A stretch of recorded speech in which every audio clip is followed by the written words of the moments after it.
इस कार्यक्रम के प्रायोजक हैं डॉक्टर संजीव कुमार गोधा श्रुत प्रभावना ट्रस्ट। नमो अरिहंताणम, नमो सिद्धाणम, नमो अय्यरियाणम, नमो वज्रायाणम, नमो लोए सव्वसाहुणम। होकारं बिंदु संयुक्तं नित्यं ध्यायन्ति योगिनः, कामदं मोक्षदं चैव ओंकाराय नमो नमः। अविरल शब्द घनोग प्रक्षालित सकल भूतलमल कलंका, मुनिभिरुपासित तीर्था सरस्वती हरतु नो दुरितान्। अज्ञान तिमिरान्धानां ज्ञानाञ्जन शलाकया चक्षुरुन्मिलितं येन तस्मै श्रीगुरुवे नमः।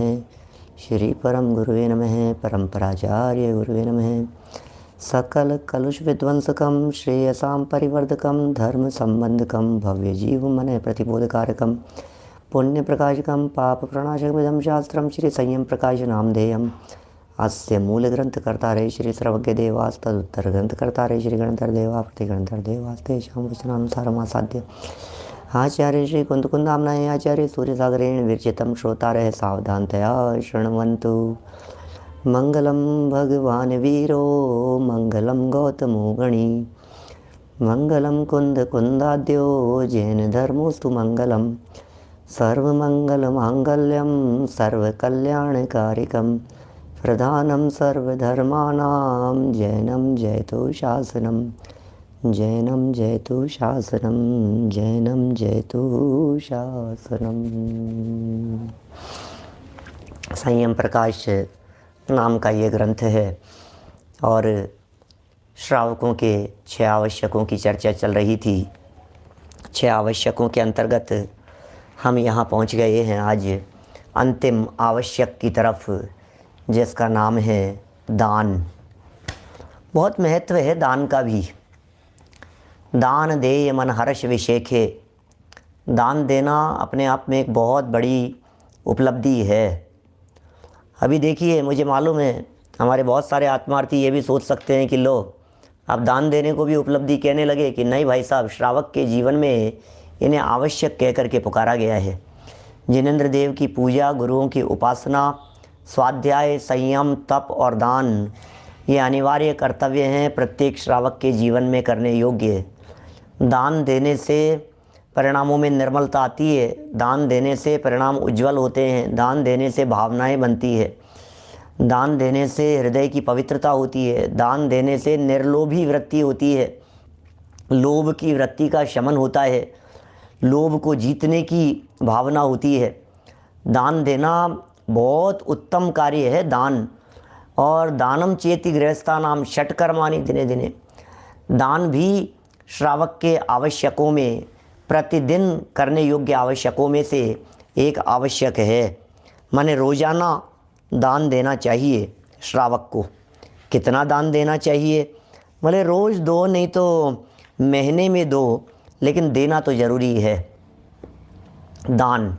आज उसकी चर्चा करेंगे हम अपेक्षित विस्तार से दान के संदर्भ में। लेकिन उससे पहले हमारा ये अभ्यंतर तप के भेदों का कुछ प्रकरण 10-5 मिनट के लिए जो बच गया है उसे पूरा कर लेते हैं। पेज नंबर निकालिए, 516 है, 516, 516 नंबर का पेज। अभ्यंतर तप के भेद निम्न प्रकार से हैं। प्रायश्चित नंबर 1, दूसरा विनय, फिर वैयावृत्ति, स्वाध्याय, फिर कायोत्सर्ग और फिर ध्यान। ये 6 अभ्यंतर तप हैं। प्रायश्चित किसका नाम? तो कहा जो आचरण एवं चरित्र में किसी प्रकार की शिथिलता एवं दोष का दंड लेना है उसको प्रायश्चित कहते हैं। क्या कह रहे हैं?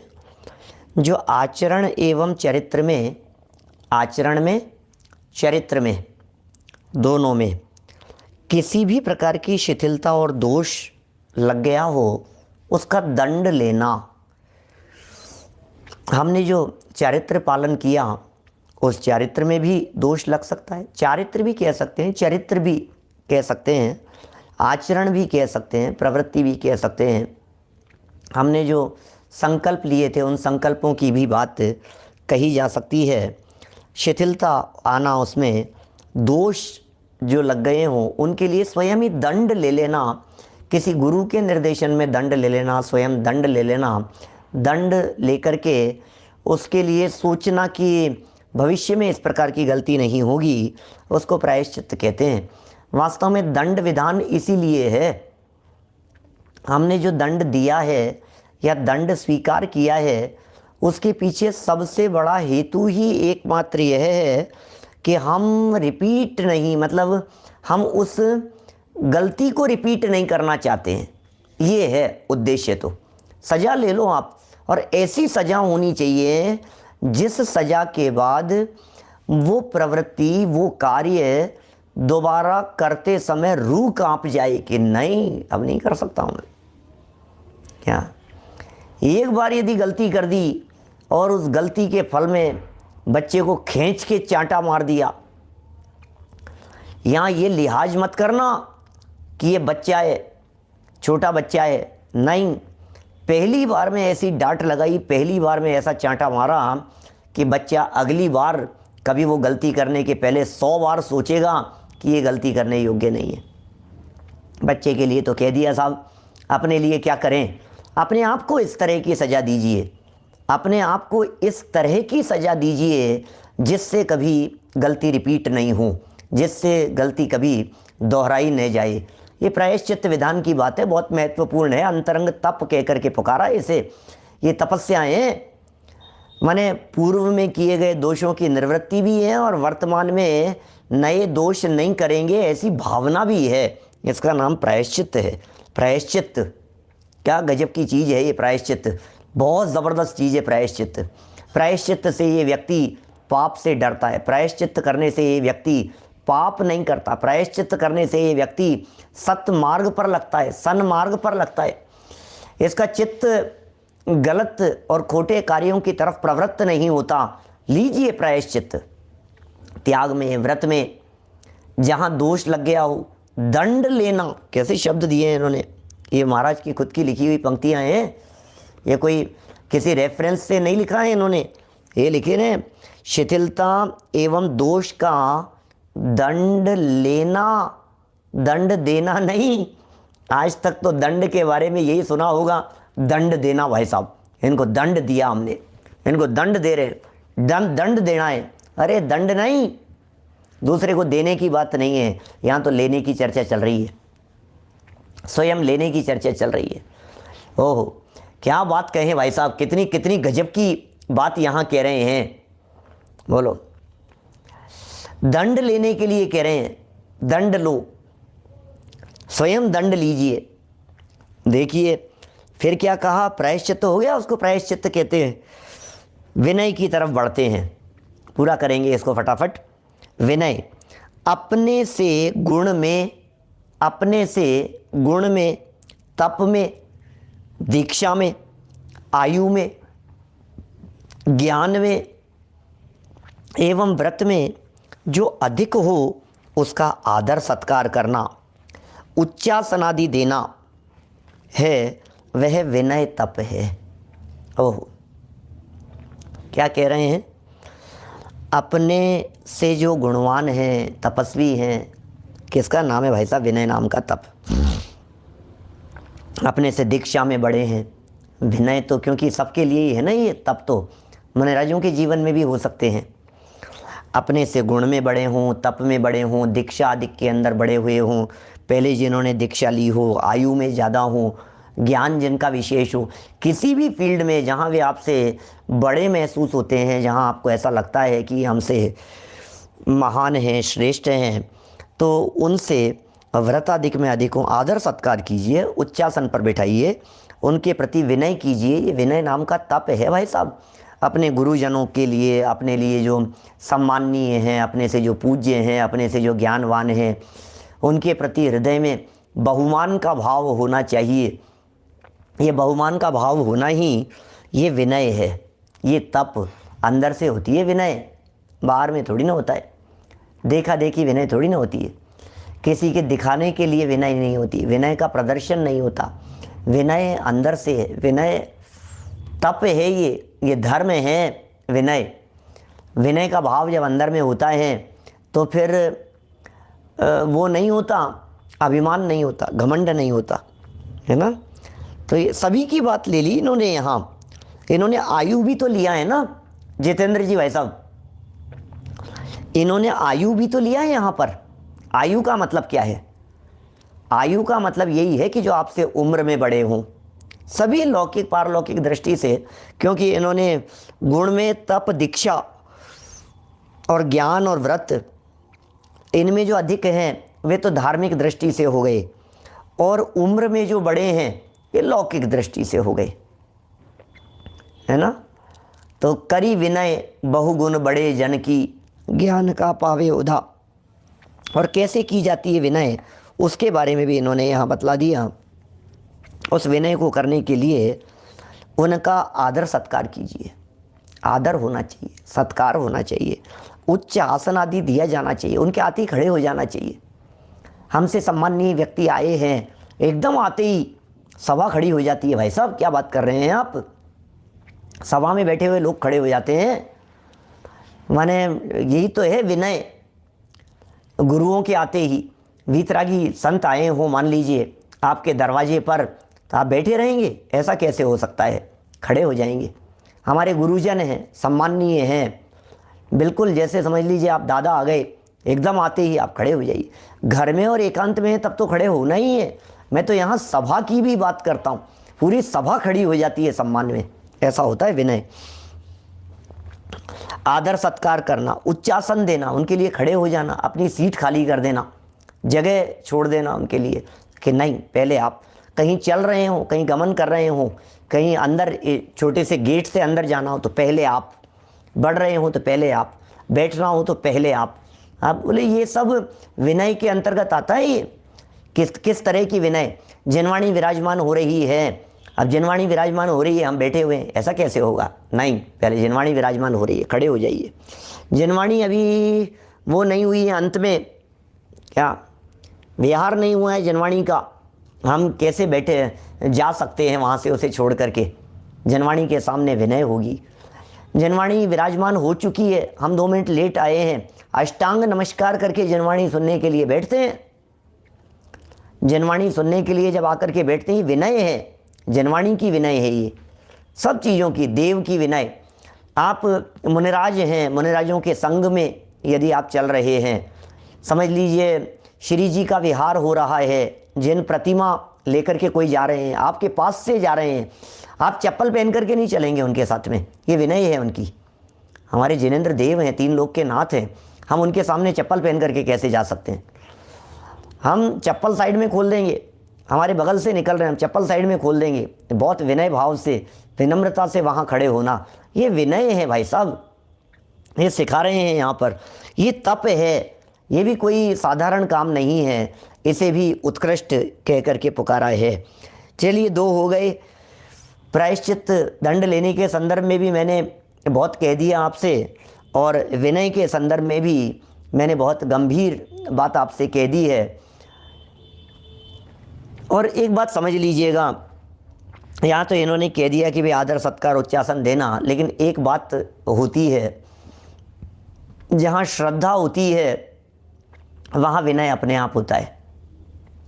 ये तप है, श्रद्धा होगी तो विनय अपने आप होगा। इसलिए हृदय में विनय होने के लिए, विनय नाम के तप के लिए जिनके प्रति विनय होनी है, उनके प्रति श्रद्धा होनी चाहिए।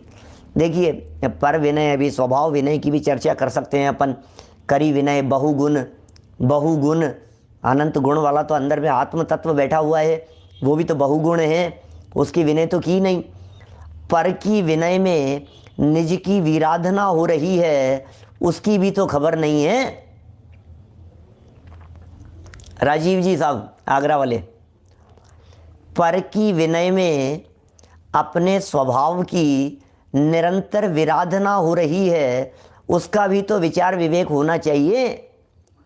ज्ञायक भगवान आत्मा की विराधना जो निरंतर चल रही है, उसकी विराधना से भी तो ऊपर उठना चाहिए, माने उसकी विराधना नहीं हो, ये भी तो विकल्पों में चलना चाहिए।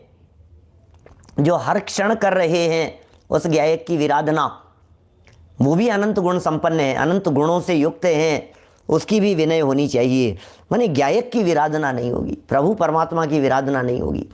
अंदर में बैठे हुए गायक भगवान आत्मा जो अनंत गुणों का अखंड पिंड है, जो निधान है, उसकी अविनय कैसे होगी, उसका अवर्णवाद कैसे होगा? पता है कि बहुत तरह से अवर्णवाद, अभी मैं अवर्णवाद और अविनय की चर्चा करूं तो बहुत तरह से चर्चा कर सकता हूं। आत्मा को आत्मा फात्मा कह करके पुकारता है, ये महा अपमान है उस चैतन्य देव का, अंदर के भगवान का घोर अपमान है।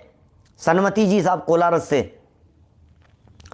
अंदर में बैठे हुए इस देह रूपी देवालय में बैठे हुए जो भगवान है, उस भगवान का अपमान, पर्सनल भगवान कहे थे ना हमने उनको, पर्सनल भगवान, हमने पर्सनल मंदिर कहा था। निज आत्म ऐसा मंदिर है तुझको तेरे भगवान, पर्सनल भगवान की बात कही थी हमने। तो जो पर्सनल भगवान है, मैं उनके बारे में आपसे पूछना चाहता हूँ। आप बाहर के भगवान का तो अपमान आपसे बर्दाश्त नहीं होता, आपको लगता है अरे भाई साहब बहुत बड़ा अपमान कर दिया, लेकिन अंदर बैठे हुए भगवान का भी तो अपमान हो रहा है प्रतिक्षण, उसका क्या होगा? अंदर के परमात्मा का क्या होगा? अंदर के भगवान के अपमान का क्या होगा? उसका तो विचार विवेक नहीं है। उसके अपमान से भी निरंतर बचना चाहिए। विनय हो गया, उच्च आसन दे दिया हमने, उच्च आसन पर विराजमान कीजिए उसे। कौन से उच्च आसन पर? श्रद्धा के उच्च आसन पर विराजमान कीजिए, जिसके श्रद्धा के उच्च आसन पर भगवान विराजमान होते हैं, भगवान आत्मा विराजमान होते हैं। श्रद्धा के आसन पर जहाँ परमात्मा विराजमान होते हैं, जहाँ देव विराजमान होते हैं, गुरु विराजमान होते हैं, शिक्षा गुरु विराजमान होते हैं, दीक्षा गुरु विराजमान होते हैं, धर्म गुरु विराजमान होते हैं, जिनवाणी विराजमान होती है। जिनवाणी माँ जहाँ श्रद्धा के लेवल पर विराजमान होती है, फिर विराधना नहीं हो सकती है उसकी, फिर विराधना का भाव नहीं हो सकता है। ये विनय नाम का तप है, बहुमान का भाव है अंदर में। श्रद्धा के आसन पर, हे जिनदेव पधारो श्रद्धा के आसन पर। ओहो, श्रद्धा के आसन पर प्रक्षाल पाठ है अभय जी भाई साहब का। चलिए वैयावृत्ति की तरफ बढ़ते हैं। वैयावृत्य, वृद्ध हो, बालक हो, रोगी हो, एवं दीन हो, अंधा हो, लंगड़ा हो तथा पंगु हो, ग्लानि छोड़कर उसकी परिचर्या सेवा आदि करना है, सो वैयावृत्य तप है। ओहो, सो वैयावृत्य नाम का तप है। वृद्ध हैं भैया, वृद्ध हैं, बुजुर्गों की सेवा करो, कर सकते हैं। कितनी हिम्मत चाहिए, कितना पुरुषार्थ चाहिए उसके लिए। पैर दबाओ उनके, बैठो उनके पास में कुछ देर के लिए, 10 मिनट बैठो, उनकी चर्चा सुनो, उनकी बातें सुनो, कोई बात नहीं। पसंद आए चाहे नहीं आए सुनो, लेकिन वृद्ध हैं, बालक हैं, छोटे छोटे से बच्चे, कोई बात नहीं। आप उन्हें संस्कार दीजिए, आप उनके साथ में बैठिए, आप उन्हें सिखाइए, छोटी छोटी सी बातें सिखाइए उनको, अच्छी बातें सिखाइए उनको। रोगी हो, रोगी, उन्हें सिखाइए, उनको रोगियों को भी उन्हें तत्वज्ञान सिखाइए, रोगियों को वेद विज्ञान सिखाइए, रोगियों को रोग से भिन्न चैतन्य तत्व को देखने की प्रेरणा दीजिए। रोगी हैं, उनकी सेवा भी कीजिए, उन्हें दवाई भी दीजिए, उनका वात्सल्य भी, उनको वात्सल्य भी चाहिए, है ना। उनके पैर दबाना, निर्विचिकित्सा भी जरूरी है। उस निर्विचिकित्सा होगी तभी वैयावृत्ति हो पाएगी। रोगी हो, दीन हो, दीन दुखी जीव हैं, अंधे लंगड़े पंगु हो, ओहो अंधे व्यक्ति हैं, सड़क पे दिखाई दे रहे हैं, अनजान हैं, अपरिचित हैं, हाथ पकड़ करके रास्ता पार करा दीजिए उन्हें। लंगड़े हैं, सहयोग कीजिए उनका। पंगु हैं, हेल्प कीजिए उनकी, कितनी हेल्प कर सकते हैं। ये बहुत परिणामों में, अब देखिए वैयावृत्ति तप की चर्चा कर रहे हैं, लौकिक बातें सिखा रहे हैं, लेकिन क्या करें, कोई बात नहीं, छोटी छोटी सी चीज़ें हैं।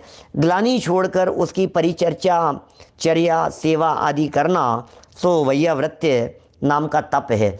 वास्तव में सही बात बतलाऊं, इस वैयावृत्य तप में तो परिणामों की सरलता, परिणामों की सहजता, परिणामों का भीगापन, ये प्रमुख है।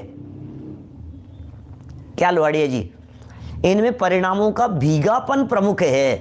परिणाम भीगे हुए होते हैं तो फिर लंगड़े, लूले, अंधे, ऐसे लोग, दीन दुखी, वृद्ध, बालक, उनके प्रति सेवा होती है। हाँ, ये बहुत बातें छोटी छोटी सी है बाबूजी, ज्ञानचंद जी साहब, बातें बहुत छोटी छोटी सी है, लेकिन कितना जरूरी है। छोटे छोटे से बच्चों को सिखाने की ज़रूरत है वैयावृत्ति क्या होती है। उनको लेकर के जाओ, झोपड़पट्टियों में लेकर के जाओ, कभी ऐसे प्रसंगों में, उनसे क्या होता है, भावनाएं डेवलप होती है इन बातों से। गरीबों के बीच में लेकर के जाओ, उनको दिखाओ। पंगु मतलब जिनके जो हाथ नहीं है, ऐसा समझ लीजिए आप। लंगड़े मतलब जिनके पैर नहीं है, पंगु मतलब जिनके हाथ नहीं है, अपंग है, क्या कहते हैं, लूला कहते हैं, लूला लंगड़ा, हाथ नहीं होना, ऐसा। तो लंगड़े हों, पंगु माने हाथ नहीं हो, गूंगे हों, बहरे हों, सुनते नहीं हो। अब देखो कैसी स्थिति होगी। आपने यदि उनके प्रति करुणा यदि नहीं की तो आप सोच सकते हैं आपके भी कान चले जाएंगे तो क्या होगा, आपकी आंखें चली जाएगी तो क्या होगा।